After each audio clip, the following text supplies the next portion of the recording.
السلام علیکم آل Muslim youth, میں سید محسن علی راؤ۔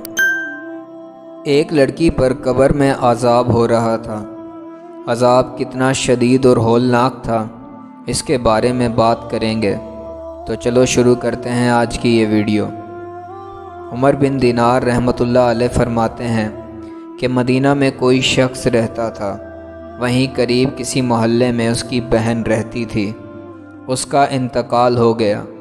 دفن کرنے کے بعد گھر آ گیا، خیال آیا کہ روپیوں کی تھیلی تو قبر ہی میں گر گئی۔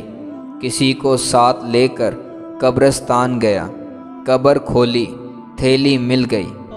بھائی نے اس شخص سے کہا کہ ذرا اور قبر کو کھولو، دیکھیں بہن کا کیا حال ہے۔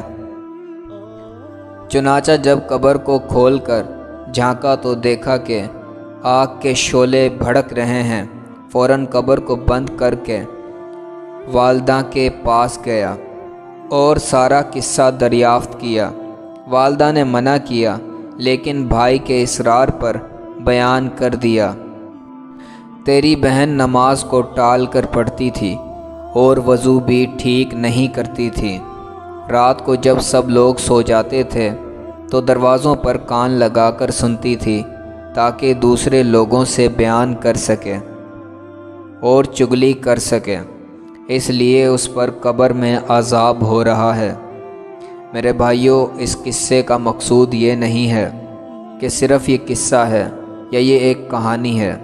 در حقیقت ہم میں سے کتنے لوگ آج نماز بالکل ہی نہیں پڑھتے؟ کیا ہمیں قبر کی کوئی فکر نہیں؟ رسول اللہ صلی اللہ علیہ وآلہ وسلم ایک مرتبہ نماز کے لیے تشریف لائے تو ایک جماعت کو دیکھا کہ وہ کھلکھلا کر ہنس رہی تھی اور ہنسی کی وجہ سے دانت کھل رہے تھے۔ رسول اللہ صلی اللہ علیہ وآلہ وسلم نے فرمایا کہ اگر تم موت کو کثرت سے یاد کیا کرو تو جو حالت میں دیکھ رہا ہوں وہ پیدا نہ ہو، لہٰذا تم موت کو کثرت سے یاد کیا کرو۔ قبر پر کوئی دن ایسا نہیں گزرتا جس میں وہ یہ آواز نہ دیتی ہو، میں ویرانگی کا گھر ہوں، تنہائی کا گھر ہوں، مٹی کا گھر ہوں، کیڑوں کا گھر ہوں۔ جب کوئی مومن قبر میں رکھا جاتا ہے تو وہ کہتی ہے کہ تیرا آنا مبارک، بہت اچھا کیا تو آ گیا۔ جتنے انسان اس زمین پر چلتے تھے، مجھے ان سب میں سے تجھ سے زیادہ محبت تھی۔ آج جب تو میرے پاس آیا ہے تو میرے بہترین سلوک کو دیکھے گا۔ اس کے بعد قبر کے اندر جنت کی کھڑکی کھول دی جاتی ہے، جہاں سے مردے کو جنت کی ہوائیں اور خوشبوئیں آتی رہتی ہیں۔ اور جب کوئی بد کردار قبر کے اندر رکھا جاتا ہے تو وہ کہتی ہے کہ تیرا آنا نامبارک، برا کیا تو آ گیا۔ جتنے انسان اس زمین پر چلتے تھے، مجھے ان سب میں سے تجھ ہی سے زیادہ نفرت تھی۔ آج جب تو میرے حوالے ہوا ہے تو میرے برتاؤ کو دیکھ لے گا۔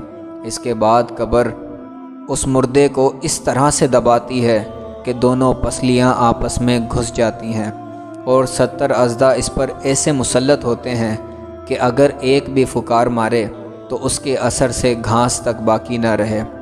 اس کے بعد رسول اللہ صلی اللہ علیہ وآلہ وسلم نے فرمایا، قبر یا تو جنت کا ایک باغ ہے یا جہنم کا ایک گڑھا۔ اللہ کا خوف بہت ضروری اور اہم چیز ہے، اسی لیے رسول اللہ صلی اللہ علیہ وآلہ وسلم نے یہ فرمایا کہ کبھی کبھی موت کو کثرت سے یاد کرنا بہت ہی ضروری اور مفید ہے۔